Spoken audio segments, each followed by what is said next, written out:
Okay, our number two, it says in this problem, a and b represent real numbers.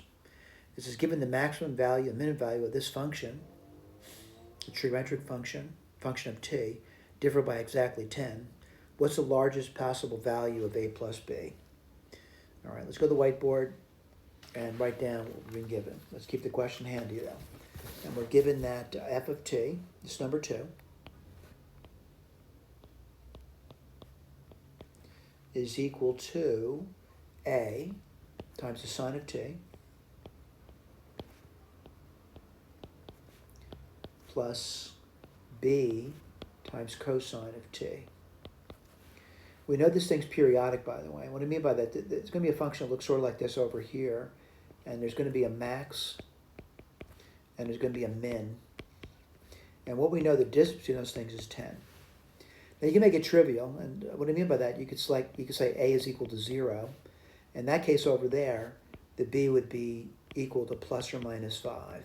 And the reason I think about it, the sign would disappear, and if you did just a cosine, if you did plus or minus 5, it's going to bounce back and forth between plus or minus 5, which has a distance of 10 units. You could also set b to be 0, and that means the a would be plus or minus 5. All right? Now, granted, I'm not saying that's not the answer. I'm just saying that's a trivial solution to it. But they want to maximize something. They want to maximize a plus b. So I'm thinking about this. Maybe I could use some calculus to do this over here. So I write down f of t down. And that's a sine t plus b cosine t, f prime, that's a cosine t minus b sine t. And I want to get the critical number here. And I'm going to set it equal to 0, the derivative. That means a cosine t minus b sine t is equal to 0. Look for the critical number. It doesn't look that bad to solve, by the way. You get a cosine t equals b sine t.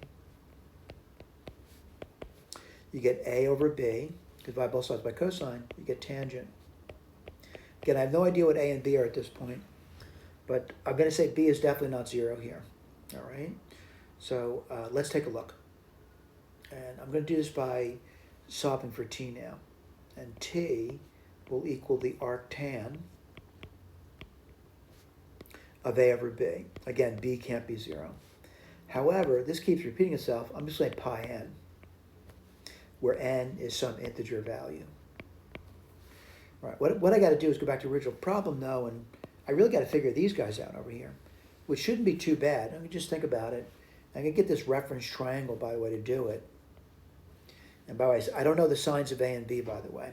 So I'll just put down theta over here. And just nice simple triangle, but I'll resolve signs later, by the way. AB, this over here would be a squared, the root of a squared plus b squared. So I could write the sine of the t down. Now, I'm not using theta for a reason, by the way. This just helped me write this down. It could be plus or minus, because I have no idea what the a is in the problem, or the b. So I'll put it over here. The sine would be a over the root of a squared plus b squared. And the cosine of t is going to be plus or minus, that's going to be b over the root of a squared plus b squared.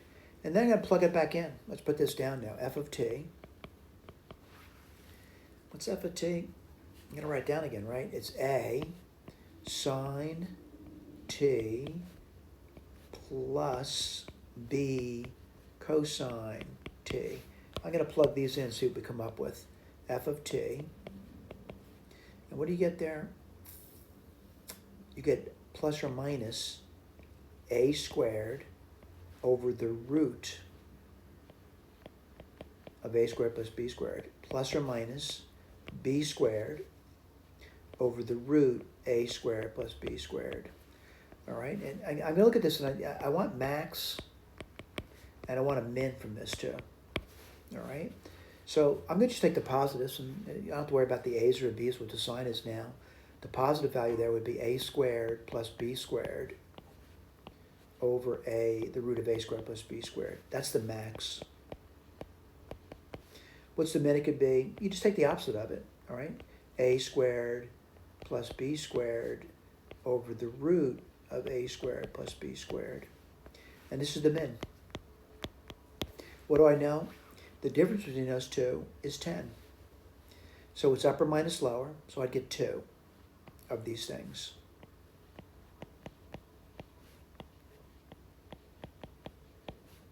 And that would be 10. Whoops, sorry about that, that's your 10.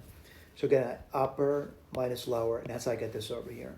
Time to simplify. And a couple of things I'm seeing over here. I'm seeing the a squared plus b squared over the root a squared plus b squared. You might want to rationalize that by multiplying top and bottom by this. I'm also going to divide both sides by 2. And by 2 I said. Sorry about that. I'm thinking what the result is. It's 5.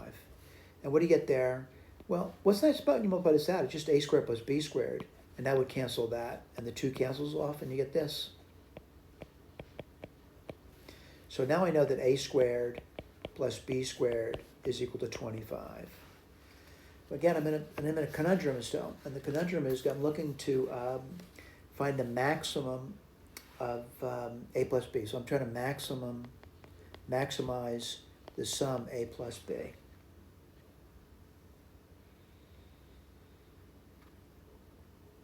I got squares over here. So what I'm going to do is I'm going to try to maximize a plus b now. I'm going to square it. And I'm going to see this as somehow related to this thing over here. And I'm going to say it's 2 of those things at this point. Just give me 1 second to think about that. You may wonder why I'm doing that. By the way, this thing over here is going to be a squared plus 2ab plus b squared. Let me write this down over here. This would be 2a squared plus 2b squared. Well, I got to subtract things away, don't I? So let me write this down over here. A minus b squared. Let me write that down for you. That's going to be a squared minus 2ab plus b squared. Let's see if this is working out for me.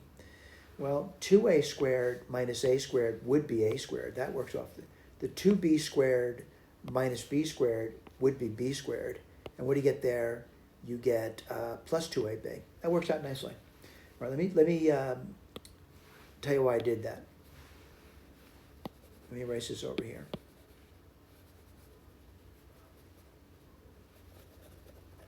The reason I did this, I have a numerical problem now that I can actually think about. And really, I'm trying to maximize a plus b, but that's going to be squared. And that's going to be 2 times, let's see, a squared plus b squared would be 25, right? We just did that up there. And this minus a minus b squared, all right? And I'm going to keep writing this thing over here, a plus b squared, and you get 50 minus a minus b squared. Now you may wonder, I don't know what a minus b is, nor do I know what a plus b is. But what I'm going to do is I want to look at this and say, I want to really kind of maximize a plus b. And I'll write this over here. And by the way, I'm not going to put minus down because that would be negative number. I'm positive values over here.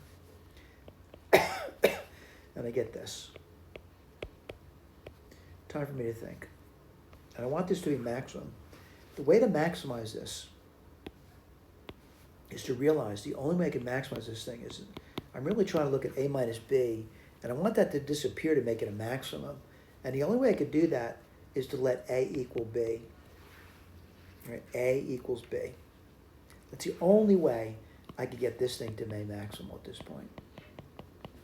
All right, so if a equals b, let's go back to our original premise, which was a squared plus b squared is equal to 25.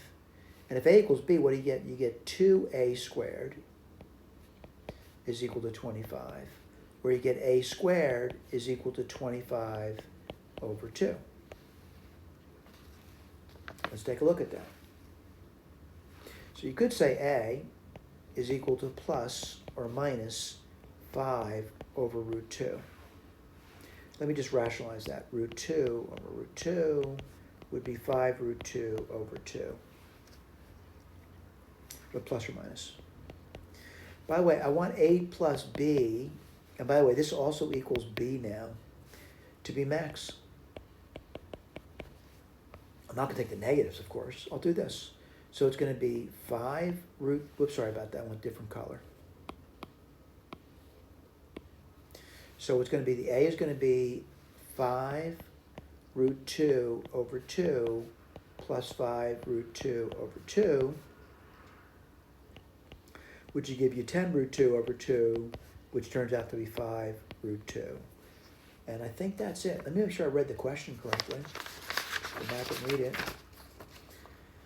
A and B are real numbers, given that the maximum value of between the maximum and minimums is 10. What's the largest possible A plus B? Well, it's 5 root 2. And we just did that. All right, thank you.